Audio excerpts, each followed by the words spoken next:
Ladies and gentlemen, welcome to our talk today regarding the war in Islam and Ottoman practices. Actually, this is a big issue, and this is my paper. It was published in a journal. At the end of the talk, I'm going to give you the address of the journal that you can get a full text from that address. Today I'm going to just highlight some points or touch upon some points on this issue, because it's a big one, so it's really not really easy to do that in 30 minutes talk. So please follow me, and please excuse my English, because I'm not practicing my English for a long time. I'm living in Turkey, so if I have any problem, please just help me to get better. Okay, let's. I would like to actually divide this study into two parts. In the first part, the issue of conquest and its religious, ideological, and theoretical references will be dealt with in reference to basic Islamic sources and the previous Islamic states' practices. In particular, what are the limits of warfare and the position of the civilians in the wars and wartimes according to the Islamic law will be looked for. In the second part, as a typical Islamic state, to what extent Ottoman conquests in the Balkans followed and practiced the legal way that opened up by Islamic law will be analyzed according to the available chronicles. I would like to start with the meaning and nature of Islam, because this is very important. Islam, literally meaning peace, salvation, and submission, came to establish peace, first in the inner worlds of human beings themselves, making them at peace with God, nature, and themselves, and then in the entire world and universe. For this reason, peace and order are fundamental in Islam. Belief in and worship of God requires on the part of a believer deep concern with creatures, animate or inanimate. So Islam never approves injustice in whatever form it is, and severely forbids bloodshed.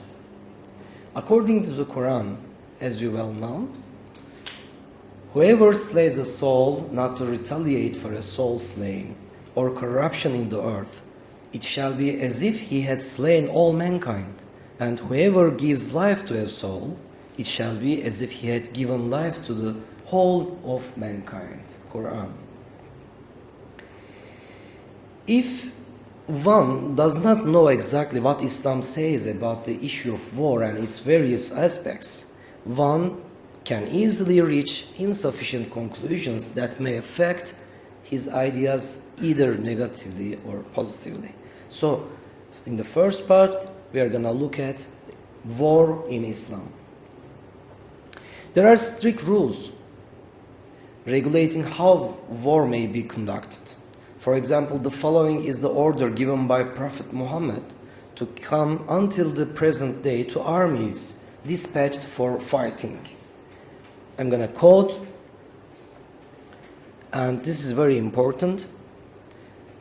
Always keep fear of God in your mind.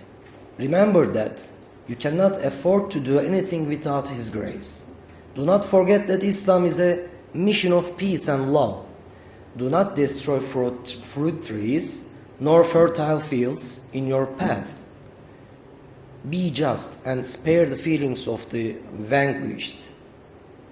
Respect all religious persons who live in hermitages or convents, and spare their edifices. Do not kill civilians.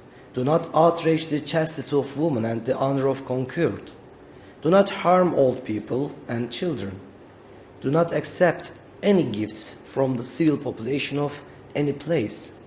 Do not be let your soldiers or officers in the houses of civilians. Bukhari, Manaqib 9. The Arabic term fath, conquest or victory, simply means to open. Therefore, in the Islamic literature, conquest does not bear the same meaning with occupation or invasion.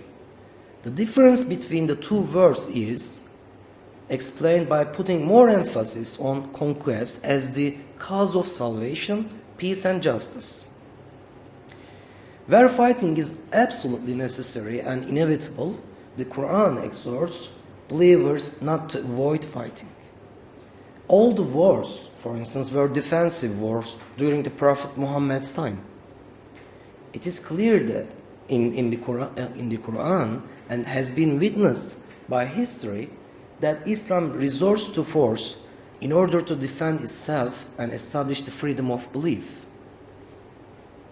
Although, according to Qur'an, war is not a requirement for the spread of Islam.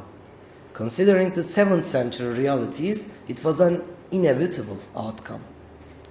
That jihad has usually been translated by the Western media or press as holy war is a greatly misunderstood principle in Islam. There is no term in Arabic which means holy war. War is not holy in Islam. In a general sense of definition, jihad means a call to Islam and to work for the spread of Islam and to eliminate any obstacle in the way of spreading and introducing Islam. This transformation was affected by the idea that every Muslim has a responsibility of the spreading of Islam as a religious duty. Therefore, the well-known perception of war-hungry Muslims who had the Qur'an on the one hand and sword on the other, offering a choice of either accepting Islam or losing one's head, has easily been created in the literature by the Orientalist scholars. Islam offers the enemy side three alternatives. Either they will accept Islam, or allow its preaching, or admit its rule. If they reject all three alternatives, Islam allows the use of force. It is worth mentioning that the controversy between scholars is about what is called jihad as a defensive or strategy or an offensive jihad. In Islam, there is another issue which is mostly discussed, is the war booty. And this misperception of Islamic State as if they wage war only for booty and worldly gains. Let us look at this war booty issue on Islamic law. According to Qur'an, according to Islamic understanding, booty is a result rather than a reason of a war. Any reason such as taking booty, domination of any race or tribe, and to gain honor and dignity other than for the sake of God is rejected and also prohibited by the Qur'an. First of all, fighting in a war or armed struggle is the first requirement for acquiring of booty. Otherwise, according to Islamic understanding, it is illegal to take anything as war booty. God decrees in the Quran, fight in the way of God against those who fight against you, but do not transgress. God does not love transgressors. The first regulation of the conditions of war booty and of its practice were made after the war of Badr. In another verse, but now enjoy what you took in war, lawful and good, but fear Allah, for Allah is oft forgiving, most merciful. Moreover, this verse was supported and strengthened by the traditions of the Prophet. Basically, any kind of property, prisoners of war, and sometimes land are considered war booty. The only condition of this is to acquire these properties after the armed struggle. Practically, the soldiers who actively participate in war can acquire booty regardless of their rank. Those who are in the army, such as women, slaves, and non-Muslims, though they fight, are not entitled to booty. Non-Muslim soldiers can be rewarded or paid, but they cannot get booty. Infantry and cavalry soldiers acquire different rate of booty. While infantry soldiers get 1 share, cavalries most of the time get 2 or 3 shares. Another important discussion is the prisoners of war.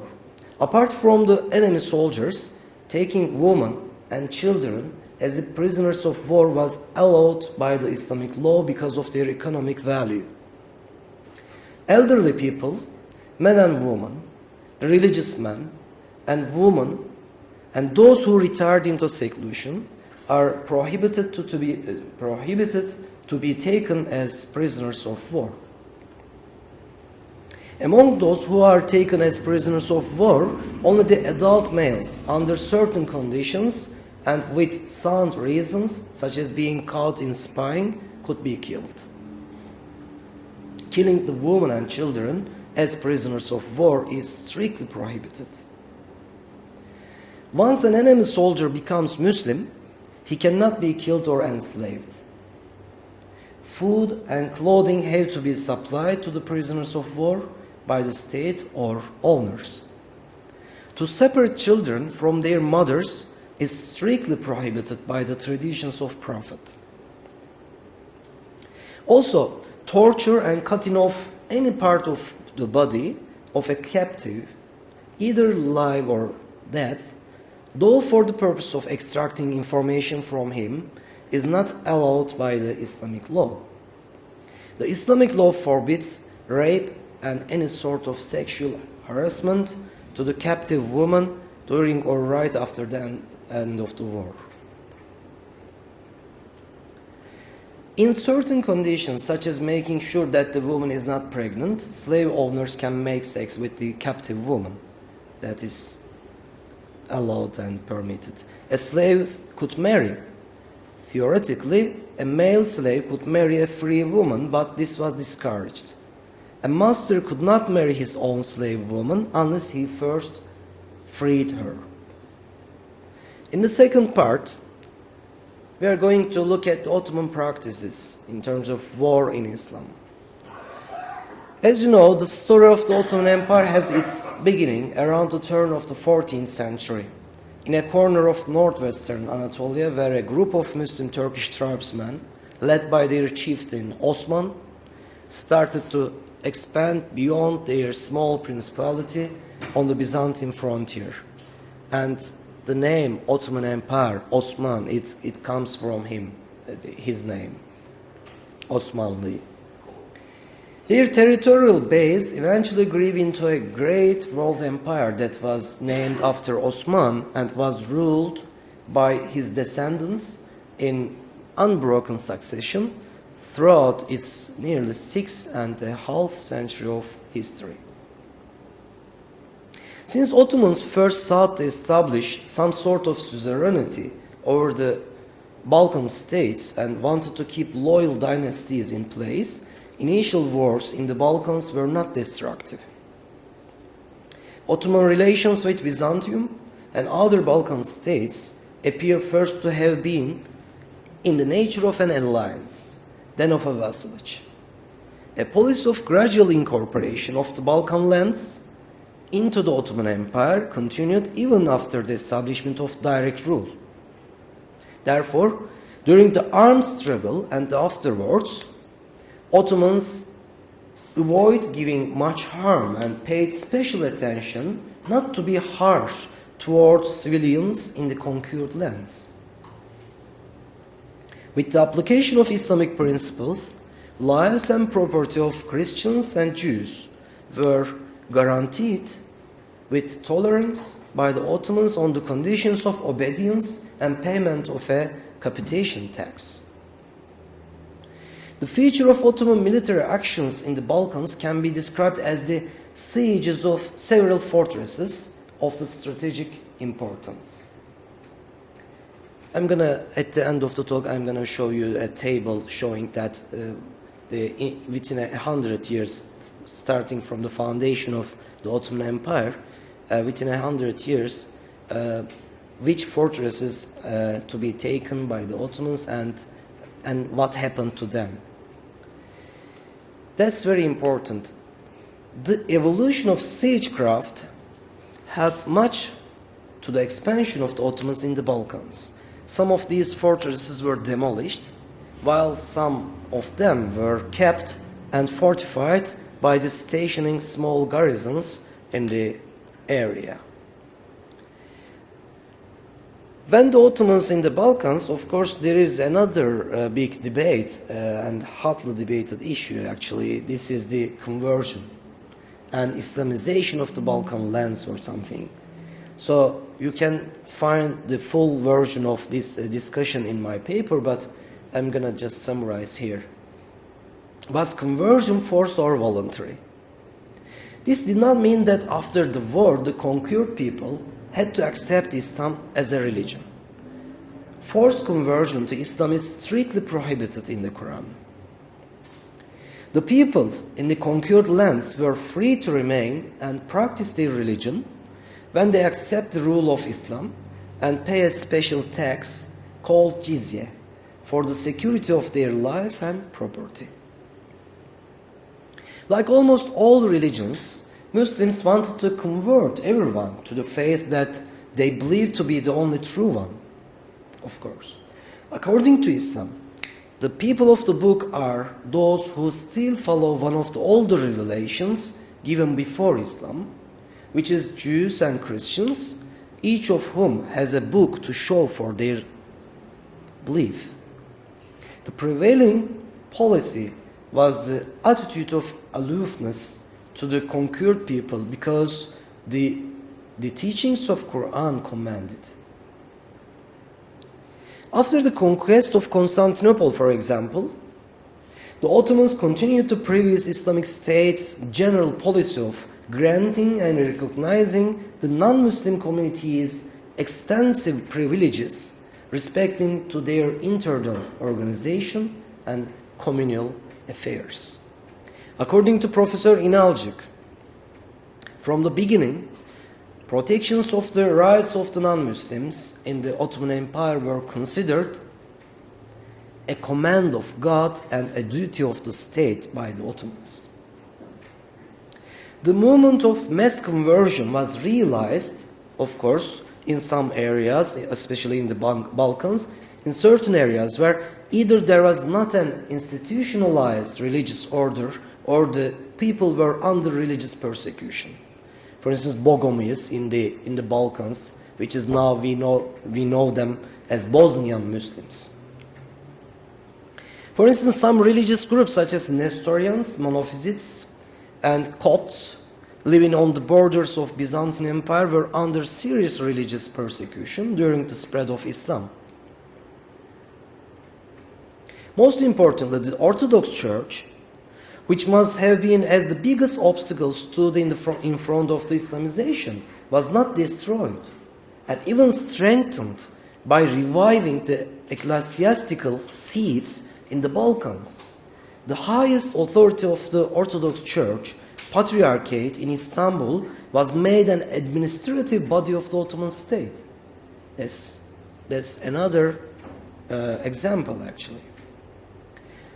And we come to practice of voluntary surrender or al-aman. This is really important for, especially Ottomans applied this practice very much when they actually were in the Balkans. And this is also by Islamic law. Not all the wars were ended up with the clashes and armed struggle. According to Islamic tradition, enemy side may avoid war by asking for mercy and make a peaceful surrender. Therefore, the enemy soldiers and civilians acquire certain rights. Most of the time, this Islamic tradition was applied during the sieges of fortresses and surrendering of the cities. A document of surrender called eman in Arabic, or aman, or in Turkish vire kağıdı, the document of vire, was prepared by the commander of the Ottoman army, explaining the certain rights of the surrendered people. These rights are the security for lives and properties of the people, permission to go wherever they want.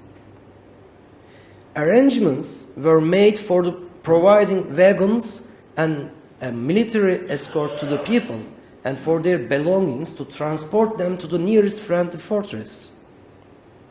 They were free to choose to stay when they accepted to pay a special tax, as I mentioned earlier, capitation tax, called jizya, taking of booty and of prisoners of war, and also any mistreatment to the people were forbidden if they ask voluntary surrender. You cannot take booty, you cannot take prisoners of war. And let me mention something on the Ottoman warfare when they do the campaigns. Ottoman military campaigns, both in Anatolia and the Balkans, were bearing sort of an ideology that, unlike the Mongol invasions, the Ottomans sought to settle in the lands they conquered permanently. That is very important difference, actually. The ideological background was another factor in reducing civilian casualties, since looting and abusing the civilians, as the common characteristics of the 14th century warfare, were avoided by the Ottomans. According to Professor Murphy, which was who was my supervisor actually when I was doing my PhD in the UK, according to Murphy, not raiding and looting, but discipline, proper allocation, and use of army resources were the main determinant factors behind Ottoman success in military sphere. Paul Reichardt, who accompanied an Ottoman army in 1665, says, I quote, "In Turkish camp, no quarrels or clamors are heard, no abuses are committed on the people in the march of their army. All is bought and paid with money, as by travelers that are guests at an inn." End of quote. Deportation and emigration as an instrument of security and reorganization of the conquered lands were systematically used by the Ottomans, of course. Mass deportation was applied when they faced with a resisting and rebellious population of a town or village. Most of the time, these deportations were directed to the Anatolian lands. Conclusion. It is really hard for today's historians or people to imagine the Balkan people's perception of Ottomans during the first stages of the Balkan conquest. We do not know exactly whether the Ottomans were seen by the Balkan populations as the occupiers or as the people who bring salvation to the region. Thank you very much, and you may reach the full text of this paper on this address, actually, if you would like to have the full text. Thank you very much.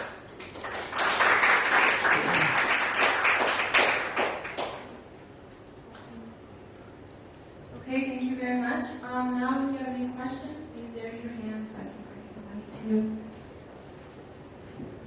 When I saw the topic of your speech, I was thinking more of where is this going, that tradition of Islamic warfare, how does that influence modern Turkey's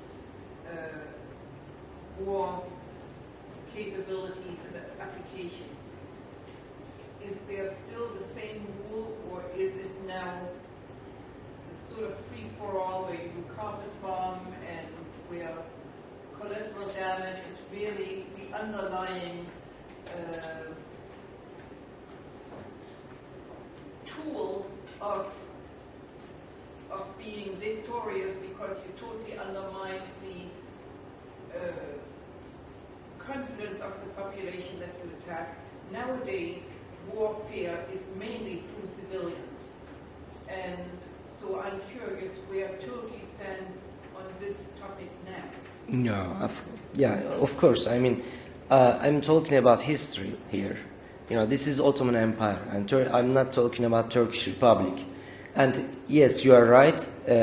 Unfortunately, after World War I, especially it started with the Second World War, and the civilians were, you know, the victims of war most of the time, and the bombing of the cities and in Europe and all other places. The war was not on the trenches anymore, but you know, till we can say till the First World War, it was on the fronts and it was on the trenches, maybe not on the cities. Of course, you know, during the Ottoman times, people, most of the time, people are living in the cities with the fortress. So you have to take the city and you have to surrender and siege the fortress. So this is, if you get that city or fortress by war, you have certain rights to do. For instance, you can convert one of the monuments or one of the big Christian or Jewish buildings into a mosque. This is your right. Yeah, and but if you take that city with voluntary surrender, you cannot have anything. You know, you have to respect everything. Even the conquest of Istanbul, even Istanbul was conquered by war. Mehmed II stopped the second day of the looting of the city because it was a civilized city, so he stopped. That was actually against Islamic rule and Islamic law, but he was the Sultan and he didn't want that. Thank you. All right.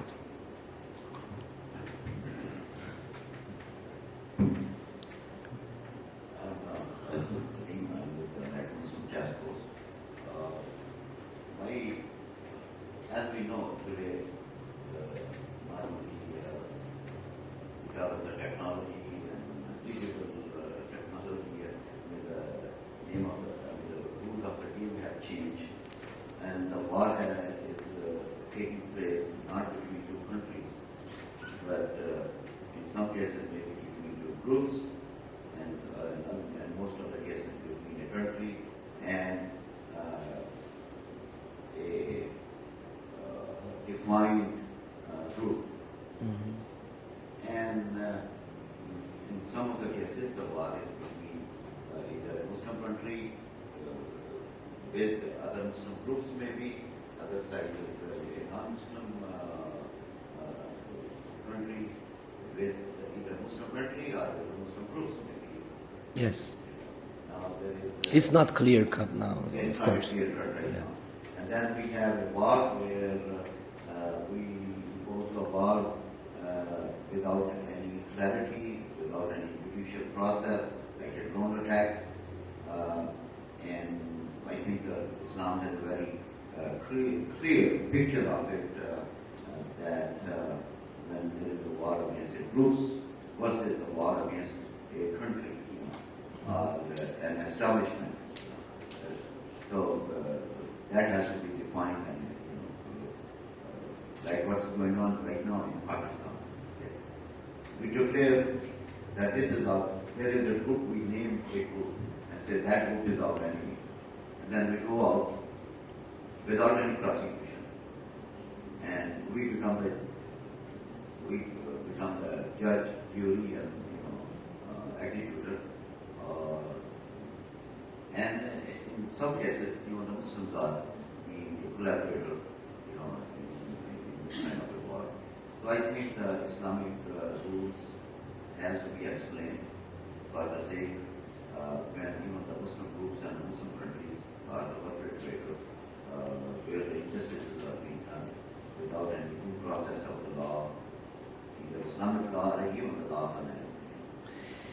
Actually, I started with my talk with the meaning and nature of Islam, and that's very important. And the Islamic understanding of the human beings is very important. And if we think about war, we have to think about first, even for instance, the understanding of jihad is wrong, because jihad, you cannot declare jihad. As a group, you cannot declare jihad. Jihad can only be declared by state, and that state should be an Islamic state. So nowadays, you can see many groups or people in some parts of the world. State is not Islamic state either. No, of course, you cannot do that. For instance, the last jihad was declared in 1914 by Ottoman Sultan, and he was the Khalif at that time, and he has the right to declare it. But most of the Muslim countries at that time were under, the rule of the European countries. So some of them were of course, accepted, and some of them couldn't participate. Well, we have to be careful about the meaning and nature of Islam, actually. And war is not a requirement. That is another thing, we have to keep in mind. Sorry.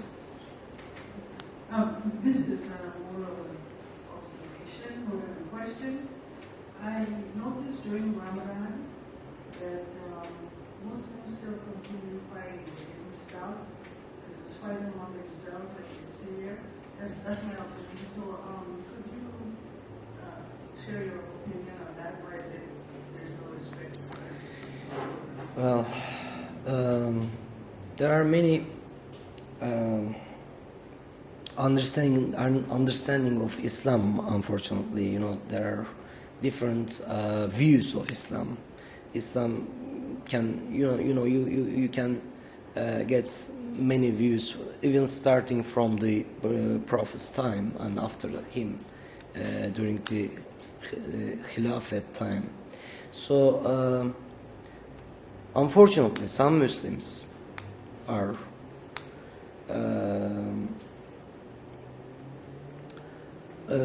they have a view that there is a jihad, and if you are even though you are innocent, and if you stand in front of me and my goal, I can kill you. This is the understanding of Islam, and it called different names in different sections of the world, unfortunately. And they say that in the Qur'an, jihad always mentioned with killings. So jihad has to be with something with killings. But in my opinion, and in many people in the world those are Muslims, we do not agree with them. You don't have to kill, or you don't have to. Jihad doesn't mean that. Jihad means you have to do something in your inner self, and you have to correct first yourself, and then you can correct the world. All right.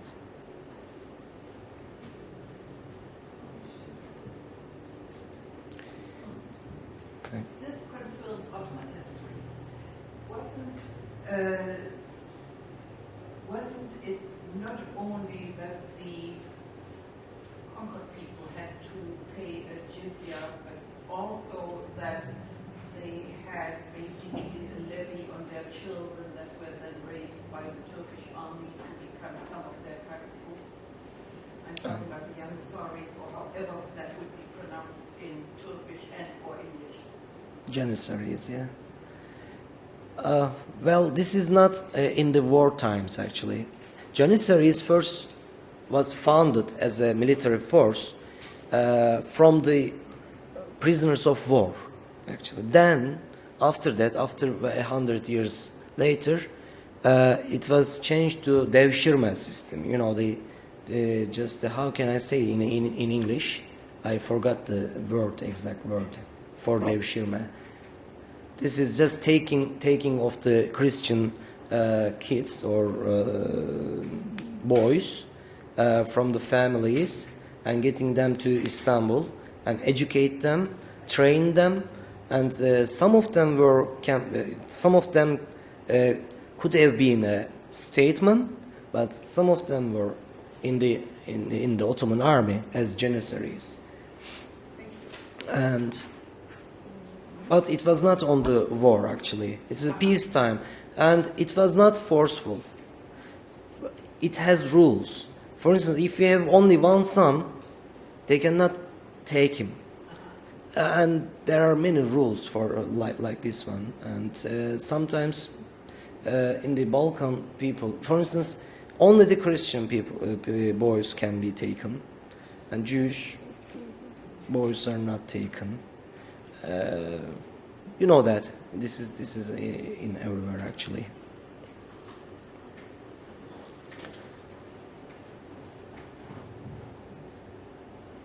Assalamu alaikum. My name is Amir Chaudhry and I'm part of American Civillian. The question is mine that earlier you mentioned that there are a few forts who are destroyed and why the way was and you promised to show in the end. So I'm just looking for that. And which were the forts which are destroyed and were kept? I couldn't hear you very well actually. I'm sorry. I'm so sorry. The forts which you said. Fortresses. Fortresses. Oh, okay. Which you said before, I would like to have a look at that. Sure. I forgot.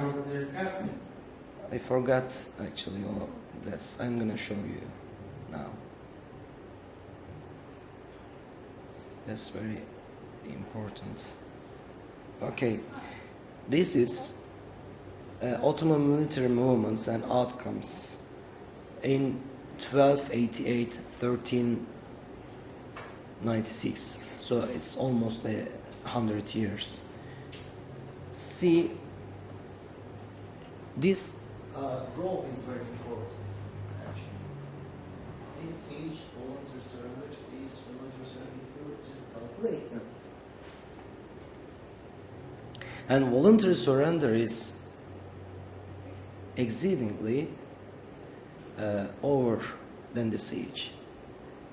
So, what happened? My other question is, do you have any comparative study between the Ottoman Empire and the Mormons when they fight? What were the destruction in those areas and how the destruction was done? And what was the result of it? If you compare with the Mongol Empire, so there is no comparison, because Mongol Empire it didn't live long. Why? I mean, we have to ask actually. But Ottomans were there for 600 years, and they were concerned about something. That's why.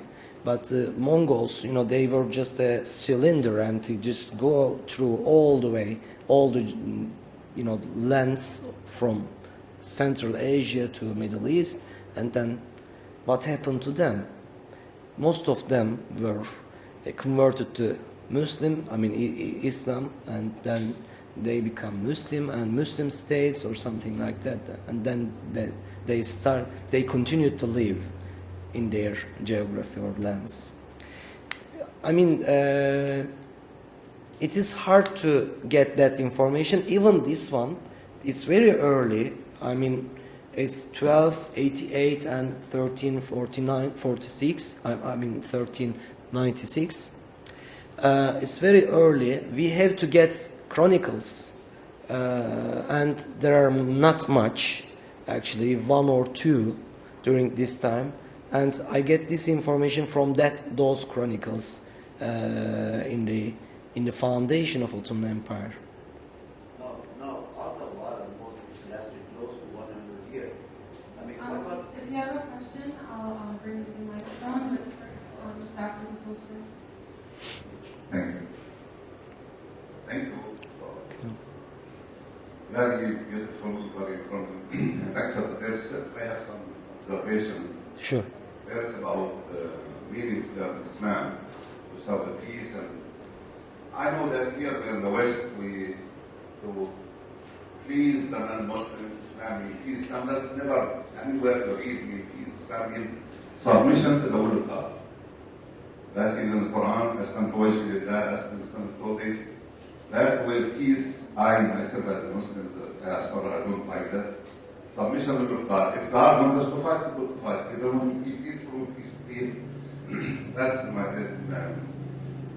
more of the, you said something very quickly that a slave might marry a free woman, is that? A slave could marry a free woman, but it is discouraged. No, absolutely it's forbidden. Islam is totally forbidden. One time Sayyidina Umar, in one case he found out that the woman married her slave. He sent somebody and said, check out that she knows the law that she is not allowed to marry and kill her. She doesn't know separated women. No, this is absolutely, when you check, Okay. find out. I'm not a Islamic scholar, so I may be, wrong. Yes. No, it's for sure that check that and find out that a slave man cannot marry a free woman. That's the fiqh and the front line of Prophet and Sayyidina Umar too. But Jihad, that's what I'm thinking, some of that to explain. Actually, my research of Jihad, there are 22 categories of Jihad. Fighting is one of them only. It's all social, religious, self-discipline. But I have this, I can, sorry if I don't speak out. No, sorry. Go ahead, please. Yeah. I would be very happy to say there are 22 categories of Jihad. Seeking knowledge, taking care of children, work, family, and on, and documented with hadith by the Prophet Sallallahu Alaihi Wasallam. Okay, that's All right. Thank you. Now,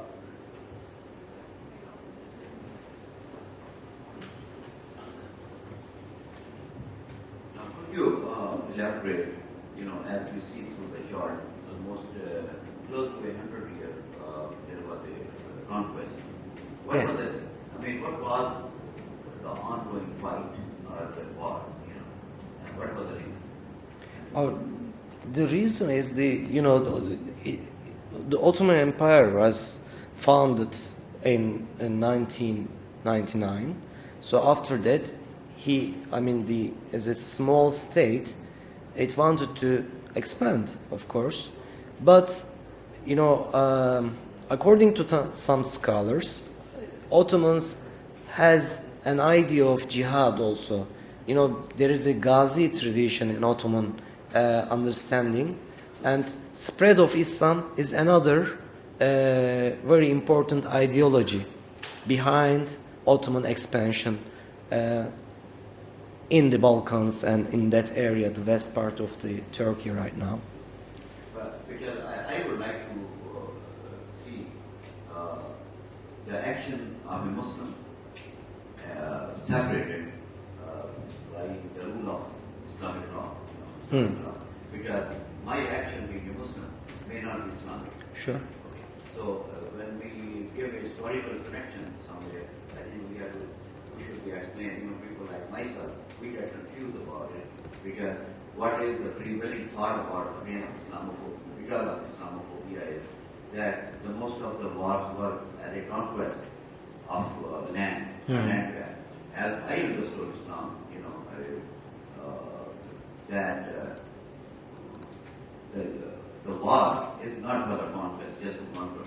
And the spread of Islam is through persuasion, through dawah, but not with the war. Sure. I understand, but we have to look at these issues actually. We have to be very careful about the anachronism of the things. If you just evaluate events of the 13th, 14th centuries with the today's values, so it's it's getting confusion. So we have to be very careful. We are talking about 14th century realities. So the world at that time was at war with everybody, I mean each other. So I mean in the 7th century, for instance, when the Islam comes, and think about the world, there was a Byzantium Empire and the Sassanids the other time, and the Sassanids and Byzantium were fighting endlessly. And in everywhere, think about Europe in the 7th century, European realities, 7th century, even you cannot imagine. So in the 7th century, there is an establishment of rule about the war by Islam. You cannot do that, you cannot do this, you can do this, but with this or something like that. So, I mean, anachronism is very important, I mean, when we deal with the history. Okay. Actually, just as a side note, with all due respect to our brother, actually there's a hadith in Riyadh al-Salihin in which a slave man and slave woman are married to each other, and the slave woman buys her freedom from her master. Prophet ﷺ requests her to stay married to her. But I think the big misunderstanding is that a woman cannot marry her slave. She cannot own her husband. She can't marry another slave. But that's maybe for another. Not her slave, yes. Not her own slave. Yeah, I think maybe that's where the misunderstanding. Oh, yeah, but as far as there was a point that you had made regarding all wars during the life of the Prophet, peace be upon him, were defensive. I think it's something worth mentioning. I think that's also something you can definitely debate about. But without any doubt, the time of the Khulafa al-Rashidin, the so-called right guided caliphs after the Prophet, peace be upon him, there were a number of offensive wars, and at least in Sunni theology, that is very critical to understand that that's also considered to be part of the Islamic tradition. And in as much as the Ottoman Empire was a kind of the flag bearer for Sunni theology, as is evidenced by every Ottoman religious landmark, taking great pains to show the affiliation with the four early Khalifas, and combined with the fact that the Banu Umayyah, the state of Banu Umayyah, which functioned, in my opinion, at least with the same machinery of state that the Khilafah Rashida did, it seems to be, along with the Ottoman Empire, the only two, Sunni Orthodox Islamic states that operate on a model that has wars that are other than defensive, wars of conquest. I think that this is important not to, duck this question. And I mean, given that we live in an America that still is, ruled by Barack Obama, and he himself, when he received the Nobel Peace Prize, in a kind of feat of irony, stood up and gave a whole justification for just war when he's receiving the Peace Prize. I think perhaps like a more mature treatment of the idea that there are wars that are not purely defensive, but they are justified morally and ethically. And what framework does that fit? Does the Ottoman history and the history of the Khilafah Rashida fit? Because we have a lot of people, unfortunately, because Muslims seem to be, a new target to make fun of politically and in the media and whatnot, very ready to try to please people and appease people, sometimes we cut our own tradition short a little bit. But I'd like to hear maybe something about that, about the idea that there are certain wars that are ethical, even if they're not really defensive. Sure. I understand. Thank you very much. Yes, you're right, actually. But I think I just added, during the Prophet's time, the wars were the defensive wars. After that, it was changed, of course, Is it, are you agree with me on this? Or? I personally think that Fatah, Khaybar, a number of actual Maghazi, the Prophet were not purely defensive. But how you look at them, if you look at them, in my opinion, those are also defensive, because you are in the middle of Arabia and you have many enemies around you, and you are just establishing a new religion. So, you cannot wait over there and just wait and be peaceful with the people around you. So, you can. I personally think that not fighting a defensive war is not necessarily immoral.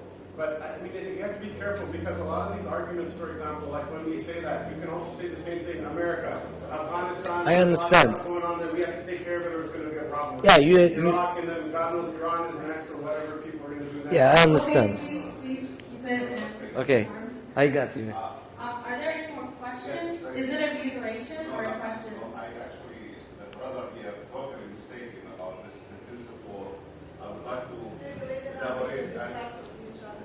You have a question? Okay, after we're done with the questions, please. Okay, just a minute. Brother, what's your name? Sheikh. Yeah, brother Hamza. Always said that really the Khilafah and Khaybar was offensive. That's not true. But Khaybar, the Prophet ﷺ, he knew what conspiracy between Quraysh and Khaybar, massive troops, and wiped out Medina altogether. So he hit them first. So that was totally different.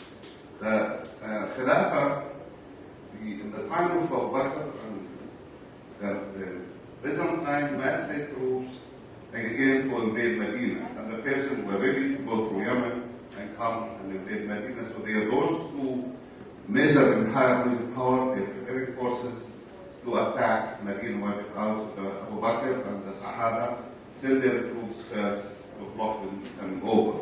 So if that's offensive, it's up to you. Assalamu alaikum and good evening. I'd like to go back to your lecture. I'm not saying that I have a big knowledge about history. I read a little bit about, and when you mentioned in your lecture that you are not sure what history or what people are going to think or say about the Ottoman Empire, and especially those Balkan countries that they conquered, I would like to make a parallel between what America is doing today and what Ottoman Empire did back then.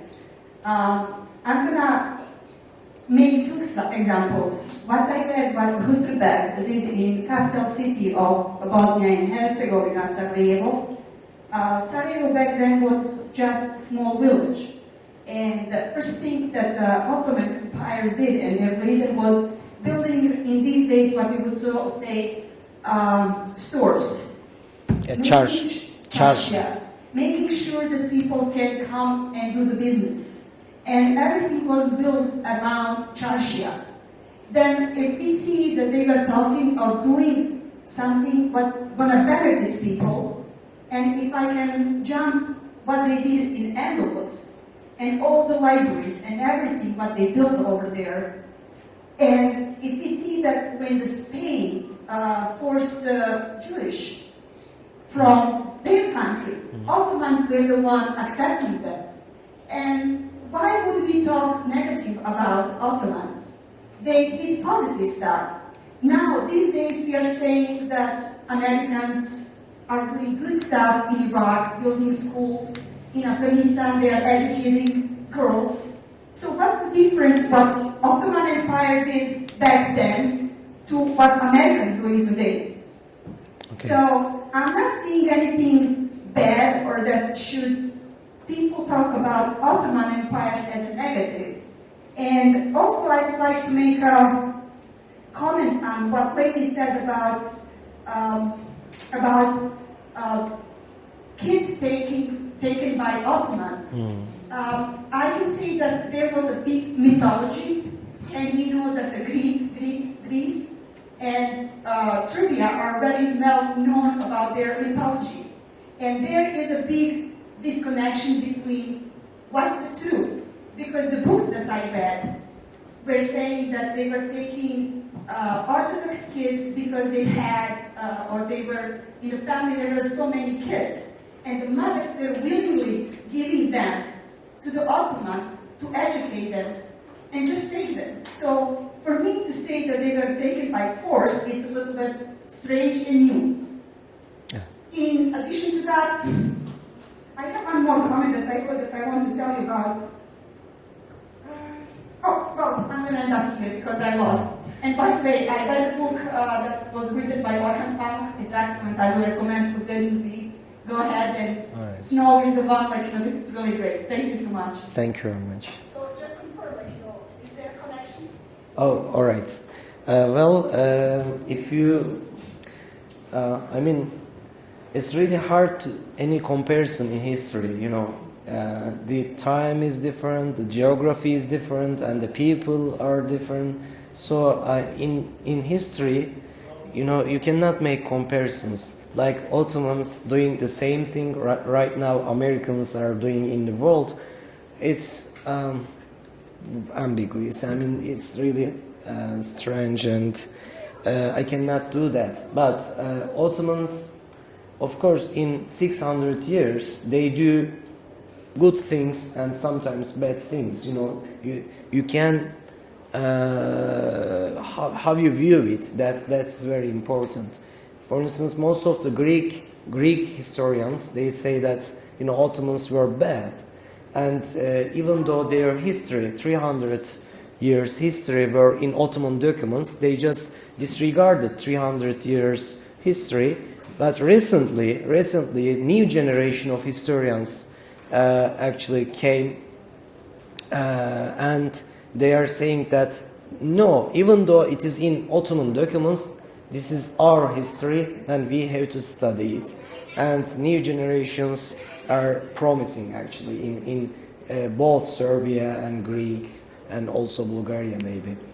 You know, Ottomans is a big issue. Well, this is today we just touch upon on the war in Islam and Ottoman practices. Maybe we can expand a little bit on the Ottoman practices. That will be really nice, but we have to understand first war in Islam and Islamic law. That's very important. That's why my first part is a little bit longer than the second part. Maybe if I have a chance in the future, I can expand a little bit in the second talk of today, actually. Thank you very much. I think we finished. All right, thank you very much. On behalf of the American Islamic College, we have a present for you. So now I'd like to invite Dr. Hassan Ali to present.